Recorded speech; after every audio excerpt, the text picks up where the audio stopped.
Hello everyone. This is lecture number 7. In this lecture, I'm going to discuss about the superposition theorem. This is very important theorem that makes some of our calculation very easy. And in fact, this is also an application of Ohm's law. This theorem states that in any linear notably including subcategory time invariant system means the system should be time invariant, it should not change with time. The system should be linear. The condition is first the system should be linear, active element, bilateral network, this already has been discussed in part 1, having more than one sources means voltage source and current source. The response across any element is the sum of response obtained from each source considered separately, and all other sources are replaced by their internal resistance. This is very important part. Means if there are so many sources like current source and voltage source, so response, if I want to find a response in any element, suppose this is our resistance, and here I'm considering one current source is there, and there is also one here one resistance, and suppose this is a voltage source is there. So this is voltage source and this is current source, and if it is required to find the current in this element, I3, let this resistance is R3, this is R2, and this is R1. And if it is required to find the current I3 using superposition, means there are one current source, one voltage source. So we have to find the current considering one source at a time. Means if I am considering this current source, then we have to remove this voltage source. And if I am considering this voltage source, we have to remove this by this current source.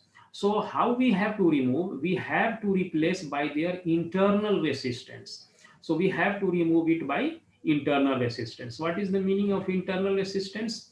Internal resistance means already discussed, a current source has internal resistance infinite. So when we remove this, removing current source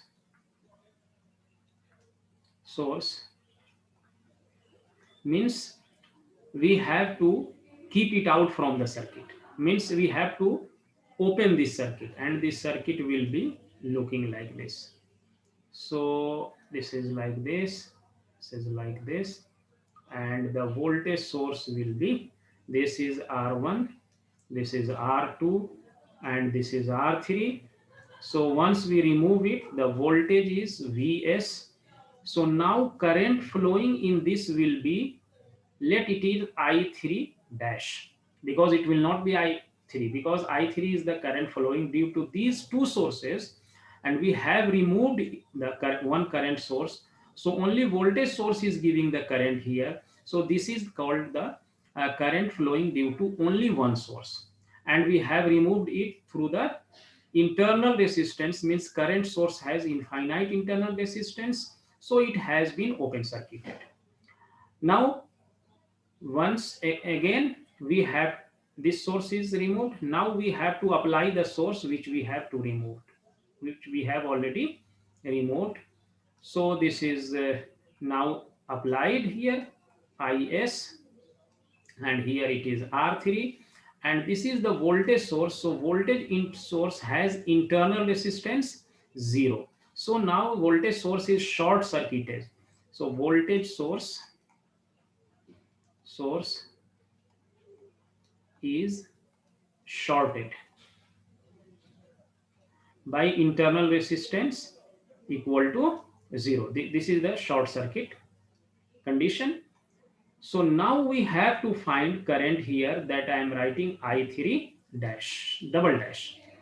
So once we find this I3 double dash by this individual source, so using superposition, the final current using superposition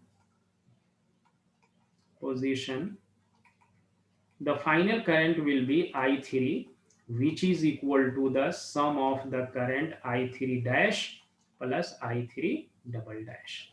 This is very simple example. Means we have to apply at a time only one source. Suppose there are five sources. If there are five sources, then we have to apply at a time only one source, and four source has to be suppressed by internal resistances. Only one source will be there, and their response is find out it response may be current or voltage. So current I calculated here, it is equal to I3 equal to I3 dash plus I3 double dash. I3 dash is the current due to the this voltage source only, and I3 double dash is the current due to the current source only. By adding these two current, we will get a value of current when both the source are applied at a time. Then we will get this value of current, which is same as by applying individual sources and summing it. So this is called superposition theorem. Through one example, through some example, we will also see how we will find it. It has some limitations of the superposition theorem. What are those limitations? It is used to measure current and voltage, but cannot be used to measure power. We cannot find here power. The reason is that suppose in any resistive element,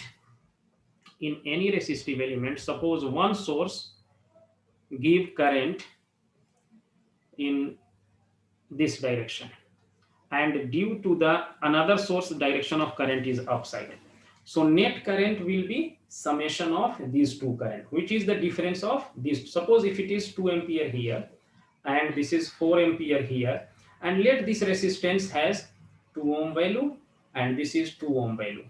So power by using this, what will be the power? I square R. So 2 square multiplied by resistance, so 2 square multiplied by 2, it will be 4 to the 8 watt. And here how much power will be? Here power will be 4 square multiplied by 2, so it will be 32 watt. Okay, so if I apply why for power it is not valid, superposition is not applied for power. If we add these two, what how much power will be there? So 32 plus 8, it will be equal to 40 watt. So it will be 40 watt power will be here. But if I apply superposition and find the current in this resistance, so one current is downward 2 ampere, another current is upward 4 ampere. So what is net current? Net current will be 2 ampere upward. So 2 ampere will be the net current superposition theorem, the 2 square multiplied by 2 here. So it will be 8 watt. If I up, so current is 2 ampere net current, so power will be 8, but here power we are getting 40. So both cannot be same. That is why it is not applied for the power measurement. Applicable only for linear circuit, means this the value of resistance through time, it should not change. Those system which value does not change with time, that is called it is linear.